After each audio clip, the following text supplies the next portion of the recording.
사랑하는 여러분, 교회는 두 가지 거룩한 예식이 있습니다. 하나는 세례고 하나는 성찬입니다. 이 두 가지 예식은 정말 이 기독교가 거룩한 예식으로 전통으로 지켜오고 있고, 이 두 가지 예식을 지금 갖는 영광교회는, 그리고 여러분은 굉장히 행복한 순간입니다. 그리고 이 자리는 매우 은혜로운 자리가 아닐 수 없습니다.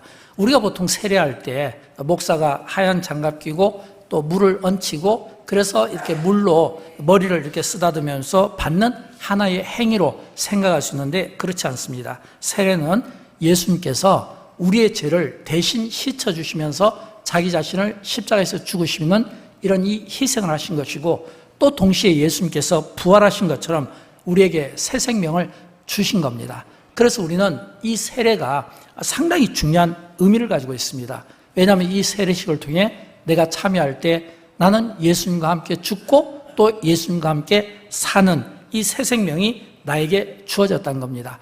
그리고 예수님께서는 이 세례를 2000년 전 친히 세례 요한에게 받으셨습니다. 또 예수의 제자들이 하나같이 세례를 행했습니다. 우리가 베드로를 보면 알 수 있잖아요. 그가 세례를 행할 때 3000명씩 5000명씩 행했다는 기록을 보면 예수의 많은 제자들, 또 바울도 그랬고요, 많은 사도들이 이 세례를 행했고, 그리고 지난 2000년 동안 이 세례식이 굉장히 거룩한 예식으로, 그리고 이 세례식을 통해 굉장히 영적인 어떤 체험들이 안에서 많이 일어난 겁니다. 저는 이 세례가 그냥 단순한 하나의 상징적인 의식이나 또는 이것이 행위가 아니라 이 세례식을 통해 굉장히 거룩한 예식으로 많은 영적인 변화와 그리고 영적인 삶의 어떤 놀라운 이런 신비한 기적과 같은 일이 여러분의 삶 가운데 일어나기를 주님의 이름으로 축원드립니다. 왜냐하면 요한계시록 21장 5절을 보면 이런 말씀이 나오거든요. 보라, 내가 만물을 새롭게 하노라 그렇거든요. 만물을 새롭게 하노라. 이 말은 과거를 지워버리라는 것이 아니라 그리스도 안에서 새로운 삶, 새 생명을 얻은 삶을 이제는 본격적으로 시작하라라고 하는 이런 의미입니다. 저는 여러분에게 성찬에 관한 설교는 많이 했습니다. 세례에 관한 설교는 제가 모처럼 하는 거예요. 왜냐하면 이미 여러분은 다 세례를 받으셨기 때문에. 그러나 저는 이 시간 여러분에게 세례에 대한 이야기를 말씀드리므로 여러분이 이미 받은 이 세례에 대해 다시 한번 복습하는 기회가 되었으면 좋겠고, 또 오늘 세례 받으신 분에게는 세례는 이런 뜻이 있었구나, 또는 학습받은 분, 또는 아직 세례를 받지 않은 그러나 곧 받게 될 분들에게는 예습의 기회가 되었으면 좋겠습니다. 세례는 우선 두 가지 의미를 우리가 꼽을 수 있습니다. 하나는 그리스도 안에서 새 사람이 되는 증표를 가르치고 있습니다. 제가 좀 여러분의 이해를 돕기 위해서 문장을 만들었습니다. 자, 세례가 무엇인지 우리 같이 읽어보도록 합니다. 세례는 구원을 주는 행위가 아니다. 그러나 예수 그리스도를 믿음으로 이미 구원받은 사람이 그 구원의 은혜를 감사하며 공적으로 선포하는 믿음의 고백이 세례이다라는 거예요. 세례가 구원을 주는 게 아니고 예수 그리스도를 믿음으로 이미 구원받은 바로 우리가 그 구원의 은혜를 감사하며 공적으로 이 세례를 받음으로 내가 이제 주님의 자녀가 되었습니다 라고 하는 이 고백인 거예요. 그 다음에 또 이 세례는 이런 뜻이 있습니다. 세 가지 뜻이 있는데 같이 읽어보도록 할까요? 세례는 제사함과 정결의 표이며 그리스도와의 연합을 뜻하고 교회 공동체와의 연합을 의미한다. 물론 많은 뜻들이 있지만, 그러나 저는 이렇게 좀 뜻을 구분해서 여러분에게 직접 읽혀드림으로써 세례의 이 중요함을 여러분이 마음속에 새기기를 바라는 겁니다. 그래서 우리는 세례식 할 때 고린도 후서 5장 17절 말씀을 많이 언급하게 되는데 같이 한번 읽어보도록 합니다. 그런즉 누구든지 그리스도 안에 있으면 새로운 피조물이라. 이전 것은 지나갔으니 보라, 새 것이 되었도다. 아멘. 여기 보면 누구든지 그리스도 안에 있으면 그랬거든요. 여기서 그리스도 안에 있으면 이 이야기는 이제 우리가 예수님을 믿고 그분의 생명 안에 내가 있다는 것이고, 또 우리가 예수 그리스도를 영접하게 되면 하나님께서 우리를 새 사람으로 만들어 주신다는 거예요. 그러므로 이미 세례받은 우리는 새로운 피조물로 새 사람의 몸으로 그리스도께서 재림하실 때 완성되겠지만, 그 전이라도 우리 몸의 구속을 기다리는 마음으로 우리가 새 영과 새 마음으로 신령한 이런 삶을 우리가 살아드릴 수 있어야 되겠습니다. 그 다음에 두 번째, 또 세례의 뜻이 있어요.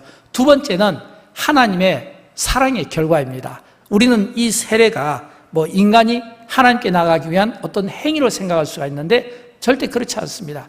인간은 많은 경우 하나님께 나가기 위한 많은 어떤 도전들을 하고 있습니다. 선행을 통해서 또는 종교를 통해서 철학을 통해서 도덕을 통해서 또는 세례를 통해서 뭔가 이 행위로 하나님께 나가고자 하지만 그것은 어림없는 일입니다. 왜냐하면 인간이 행위로 하나님께 나아갈 수가 없습니다. 하나님께서 우리를 찾아오신 거예요.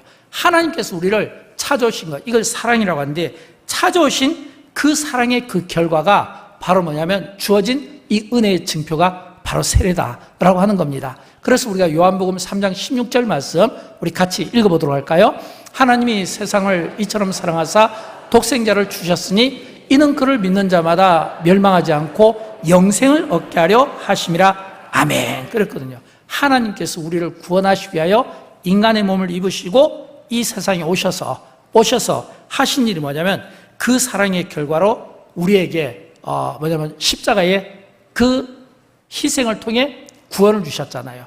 그리고 성경은 누구든지 우리에게 구원을 주신 예수를 믿는 자마다 멸망하지 않고 영생을 얻게 한다. 그러니까 이 세례는 그 사랑의 결과로 우리가 믿음으로 고백하는 것이고 그 믿음의 표시로 세례를 받게 된 겁니다. 그래서 우리가 세례할 때는 하나님의 사랑에 대한 응답이고 그 사랑을 믿는 자의 고백이며 하나님의 은혜를 증거하는 표가 되는 겁니다. 오늘 세례 받으신 바로 앞에 있는 분들이 바로 그 사랑의 증표가 되는 것입니다. 그러므로 사랑하는 여러분, 우리가 세례를 받으면 그 세례를 통해 이제는 그리스도께서 내 안에 들어오심으로 내가 사는 것이 아니라 내 안에 그리스도께서 사시는 거예요. 예수님께서 이미 2000년 전 십자가에 못 박아 죽임을 당하실 때 내 죄가 이미 그 안에 포함됐던 겁니다. 예수님께서 부활하심으로 우리에게 생명을 주신 그 생명을 우리가 누리며 살아가고 있는 겁니다. 그래서 새 생명을 받으면 우리가 할 두 가지 일이 있습니다. 어떤 일을 하냐면 우리가 새 생명을 받았기 때문에 첫째는 믿는 것이 중요합니다. 믿는 것. 우리가 세례 받으셨을 때 많은 경우 믿음이 중요해요. 근데 우리는 많은 경우 이 믿음을 세상의 어떤 경험이나 지식으로 이야기하는 경우가 많은데 세상의 지식이나 세계관 또는 경험으로 믿는 것이 아니라 우리의 구원자이신 예수 그리스도를 믿는 믿음, 예수를 믿는 이 믿음이 우리에게 중요하고 두 번째는 이 믿음이 중요한 만큼 두 번째는 내가 다른 사람을 위해서 또 뭐냐면 전도로 애써야 되는 겁니다. 왜냐하면 여러분 이 구원은 간직하는 게 아니에요. 알릴 책임이 있는 겁니다. 우리는 중요하고 소중한 것들을 간직하고 보관하려고 하는데 세례는 그런 의미가 아니에요. 내가 구원받은 증표인데 이 구원받은 증표를 나의 만족으로 끝날 것이 아니라 다른 사람을 위해서 내가 전도로 예를 써야 된다라고 하는 겁니다. 요즘에 우리 젊은 분들 이렇게 포함해서 많은 분들이 SNS를 많이 활용하고 있잖아요. 또 보면 리뷰 같은 걸 많이 달게 되더라고요. 좋은 음식점을 갔을 때 또는 좋은 어떤 명소를 갔을 때 좋으니까 막 리뷰도 달고 SNS도 달죠. 근데 그 다를 때 그분들이 타인의 어떤 강요에 의해서 다는 거 아니잖아요. 내가 좋으니까 막 SNS에서 좋은 것들을 막 올리기도 하고 리뷰를 막 달기도 하잖아요. 그런 것처럼 구원도 마찬가지예요. 구원도 내가 예수 그리스도를 통해서 받게 된 이 구원, 이 생명, 이 새 생명 이게 너무 소중하고 좋으니까 내가 받은 이 구원을 내가 전하지 않고는 견딜 수 없는 그런 그 마음으로 똑같이 우리가 전할 수 있어야 된다라고 하는 겁니다. 왜냐하면 이것이 주님의 뜻이고 그리고 이 일을 위해서 예수님께서 우리에게 위임하신 일이잖아요. 어떻게 해요? 우리가 주기도문에 보면 하늘에 계신 하나님 아버지 그리고 그 다음에 뭐라고 되냐면 하늘에서 모든 것들이 이루어진 것처럼 땅에서도 이루어지기를 원하나이다. 하늘에서 이루어진 것 같이 하늘에서 이루어졌다는 것은 하나님께서 그 아들을 보내시고 우리를 대신하여 내어주시고 십자가에 죽이시고 부활하신 것 하나님께서 하신 일이잖아요. 그러면 땅의 일은 뭐예요? 땅의 일은 이제 예수님께서 우리에게 위임하셨잖아요. 그래서 그 위임된 일을 저와 여러분이 시작하는 겁니다. 그래서 우리의 믿음과 우리의 삶과 우리의 이 전도 증인의 삶을 통해 우리가 주님을 대신해서 이 시대의 작은 예수의 삶을 우리가 살아드릴 수 있어야 되겠다라고 하는 겁니다. 이제 영광교회는 내일부터 특별 새벽기도를 갖습니다. 이번에 주제가 한 영혼 주님의 마음입니다. 이 말은 주님의 마음으로 한 영혼을 섬기고 주님의 마음으로 한 영혼을 그리스도께로 인도하고 주님의 마음으로 그 한 영혼이 구원받기를 바라는 그 마음으로 저는 저와 여러분 우리 모두가 영광교회가 주역으로 쓰임을 받았으면 좋겠어요. 제가 영광교회 부임한 이후 지금까지 이렇게 빠뜨리지 않고 일관되게 했던 몇 가지 일이 있는데 그 중에 하나가 바로 이웃초청주일입니다. 처음에는 이웃초청주일이 아니었어요. 대각성 전도집회, 굉장히 좀 커 보이잖아요. 교인 100명도 안 될 때 저는 대각성 전도집회를 해보기도 했고 새생명축제, 한영혼 초청 집회, 그리고 이제 이웃초청주일로 이렇게 조금 규모를 좀 축소하게 되었는데 처음 시작할 때가 지금도 생생합니다. 그때는 1999년이었거든요. 그때는 성로수가 그렇게 많지가 않았어요. 교회도 이렇게 반듯하고 잘 되어 있지 못했고 허름하고 냉방시설이 되어 있지 않은 상태였고 특별 새벽기도도 그때는 뭐 이렇게 외부의 강사를 모실 수도 없었고 그리고 뭐 일주일도 아니에요. 이 일주일은 최근입니다. 처음에는 겁없이 40일 특별 새벽기도회, 그리고 그 다음에 21일 특별 새벽기도회, 그 다음에 2주 14일 특별 새벽기도회, 그러다가 일주일 하다가 6일 하다가 5일까지 한번 내려간 적도 있어요. 5일까지. 그러다 5일은 너무 작다. 6일로 이렇게 다시 또 올리기도 했는데 지금은 이렇게 바뀌었어요. 바뀌었지만 그러나 그 처음에 했을 때 그 느낌을 지금도 지울 수가 없습니다. 왜냐하면 그 당시에 첫 해할 때 100명 태신자를 붙들고 40일 동안, 그리고 얼마나 기도를 많이 한지 몰라요. 그리고 그 얻어진 그 결과가 31명이 교회에 오게 되었거든요. 그때 그 감격을 이루 말할 수가 없고 그 이후로 계속해서 영광교회는 이 이웃 초청을 주의를 통해 많은 사랑하는 우리의 이웃들을 모시고 그분들이 예수 믿게 만들고 그 믿음 감격으로 세례를 받게 했으며 그 감격으로 성찬에 참여하게 됐고 그리고 그 감격으로 교회의 중요한 일꾼들, 그런 중요한 일들을 맡은 분들의 그 이름을 한 분 한 분 소개하면 시간이 많이 부족할 것 같습니다.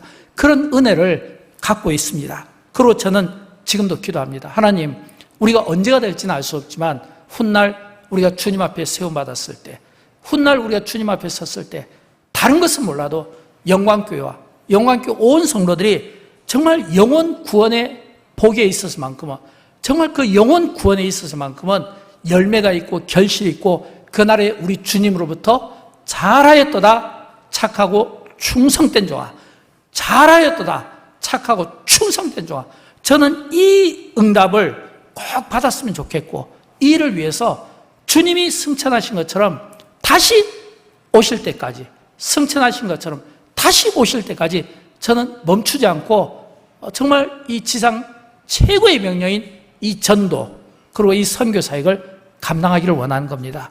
그러려면 무엇보다 우리가 반드시 경계해야 될 것과 그리고 힘써야 될 것이 있습니다.